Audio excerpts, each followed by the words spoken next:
everybody, Anthony is here, and this is the second part of the two-part series where I did the still life. So I started with the skull, and now we'll be doing the clothing.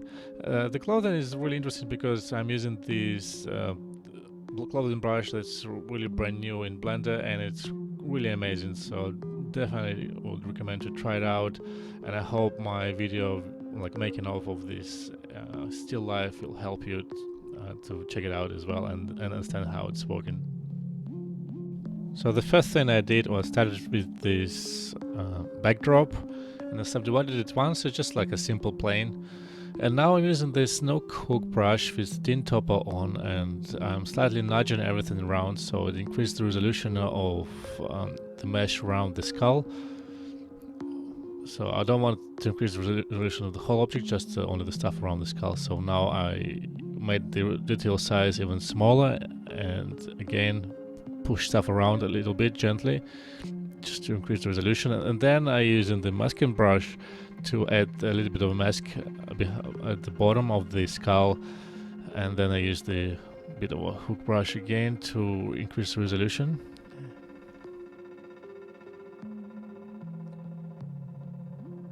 Doing that here and there.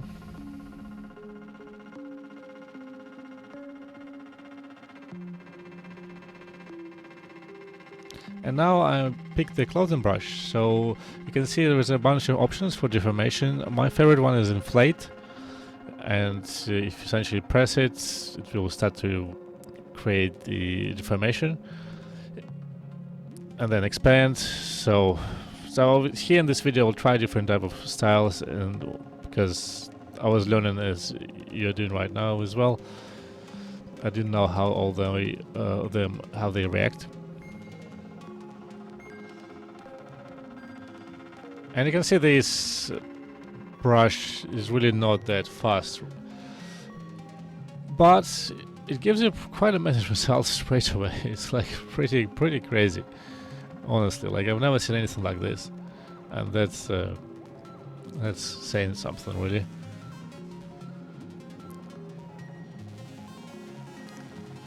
You can see that on a close-up, yeah, the resolution is not that high. You can subdivide it a couple times using a subdivision modifier, and then it will kind of hold up. But just look at this, it's like amazing. You don't get any intersection and nothing, it just a perfect simulation. And then if you run the simulation on an organic object, you can get a really nice wrinkles as well, so it can also be your wrinkles on your face and anything like that. Or if you're doing architectural visualizations, it can be wrinkles on the bed. So, we can do a bed so fast. It just will take you just no effort whatsoever. I mean, it won't be as maybe physically correct as you would do in Marvelous Designer, but then you have to pay for Marvelous Designer and do a whole bunch of simulations there and input expert, while we can try and do a bed here inside Blender for free and just apply some subdivision for it to look awesome.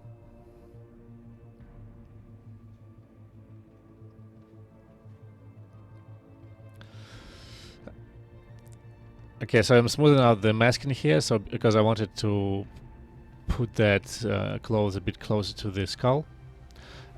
And even I did a lot of stuff off screen as well, so the render you are seeing on the image that when I open up is actually not the render I did that I recorded, but the one I did off screen. However, I did a really similar stuff later on in this video.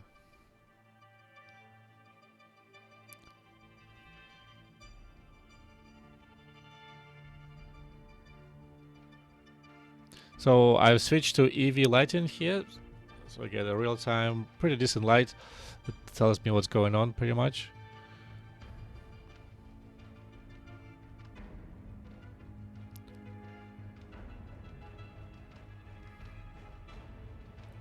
So just pressing those stamps and then smoothing them all, just using the Shift key.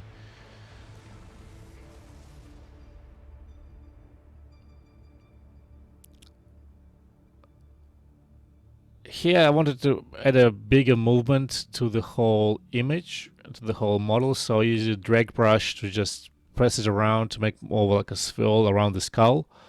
You can see how amazing this turns out. Like, it actually drags the mesh around, so we can push it all physically correct and really nice.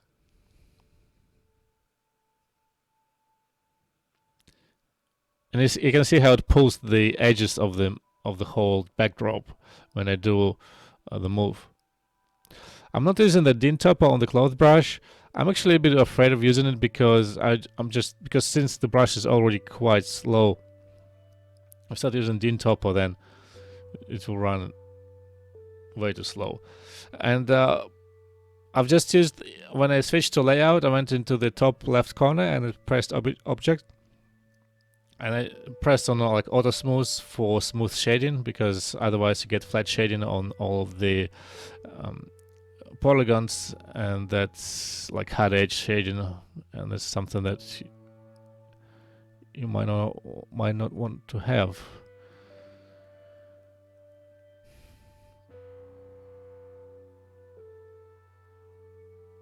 So all this inflate, expand, they all have these positive and negative actions. So if you press it, it will like inflate. If you press control and then inflate, it will deflate or de-expand.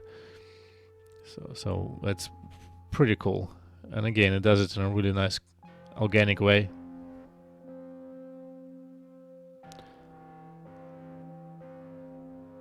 So the video is sped up about 3 times. And this is the reason I didn't want to add a lot of the subdivisions to the whole backdrop, because this stuff is pretty slow. But I can definitely imagine somebody, even if you're using ZBrush or 3D Code, dropping a model inside Blender and just using the clothes brush to do some of your particular simulations. Why not? So here I've just did a little quick setup of the material. So I changed the roughness, it's less shiny now, less glossy. And the most important thing I did was actually changing the anisotropic amount from anisotropic shading. Here was at 0, I made it at 1. So that's maximum amount, and that makes this cloth look like silk or synthetic silk. It's just some basic shading experience I have created over the years. You can see, like, look at these folds, they're just insane. They look so nice. And this is why I wanted to pick and do something abstract, so I really wanted to play around with the folds and the way they work. It's also like, you can see they look organic. It could really be something. Okay, look at those at the right. They look like guts, so they could also be your internal organs. And again, there's no way you can create this thing anywhere else at the moment, at least at the 2020 April.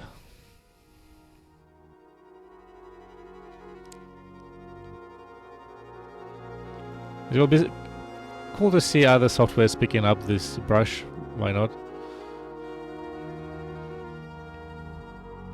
But right now Blender is ahead of the curve, ahead of the game.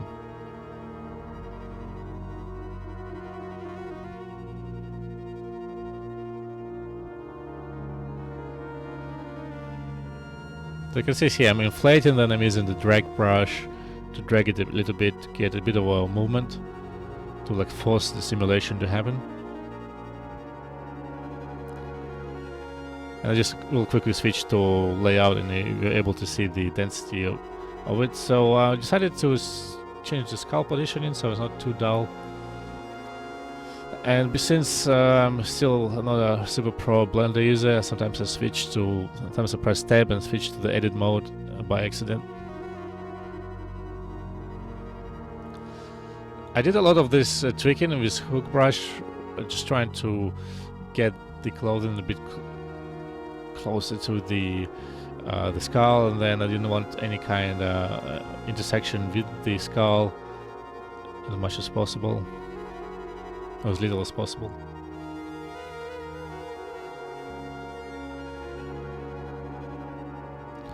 And then, yeah, you press the magic button for the cyclist to work the magic, and really, at the end of the day, I just used the grab the screen of the viewport for my renders.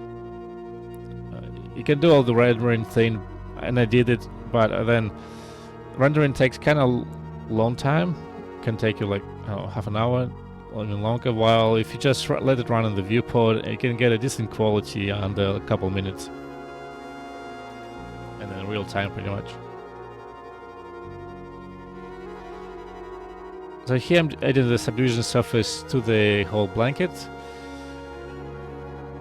then pressing to render, and you get a much better look.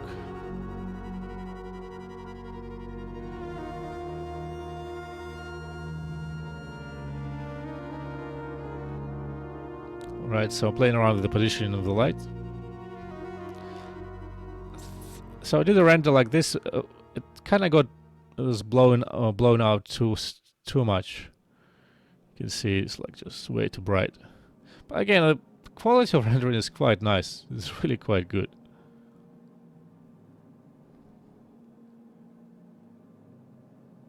So I'm playing around with the intensity of the light, dialing down the power.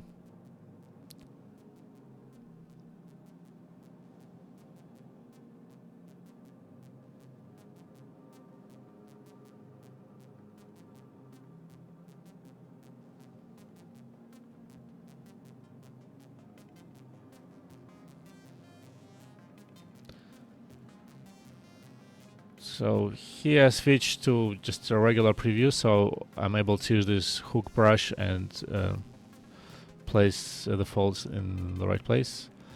And I needed to deactivate the subdivision surface, which I had done by clicking that button on the right, and then did all my placement. Because if you have subdivision surface active, I think you're still able to sculpt, but sculpting becomes just a torture. Like you cannot do it on a 2 million tries. It's just too heavy. Here I'm just fixing some masking, hiding the skull, and then smoothing that peak out.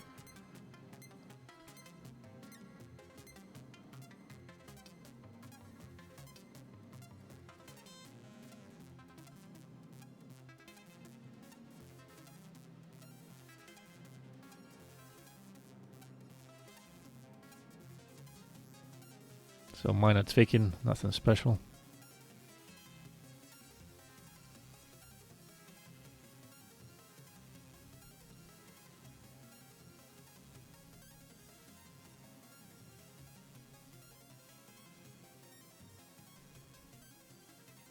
Alright, another render. Again, the get such a nice result in the viewport with all the clothing and everything. One thing I didn't use that much, I should have really put a camera in one spot and did all my deformations in another viewport. Well, for the sake of recording, I have it on my one screen, but really Blender supports multi-screen options, so I would have put it on my second display and have my camera looking at the skull. The cool thing is also that I could have recorded all the sculpting on the skull itself from one point of view, and it would be less jagged, less jumpy. Alright, so now I'm just rendering some of the images, and you can see some of the results. So thank you all for watching. I hope you'll try the clothing brush and enjoy it, and see you in the next videos.